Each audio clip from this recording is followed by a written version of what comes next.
আচ্ছা আচ্ছা, সে দেখা যাবে খন। এখন তুমি বিশ্রাম করো, আমি যাই।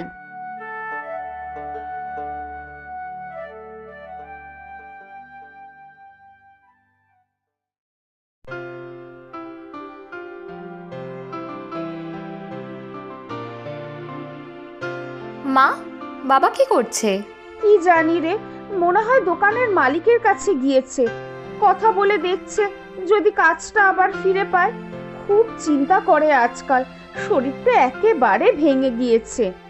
বাবাকে অত চিন্তা করতে বারণ করো মা, শরীর খারাপ হয়ে যাবে আবার, তখন তো আরো বিপদ। হ্যাঁ রে, কত করে বলি তো, মানুষটাই বা কি করবে আর।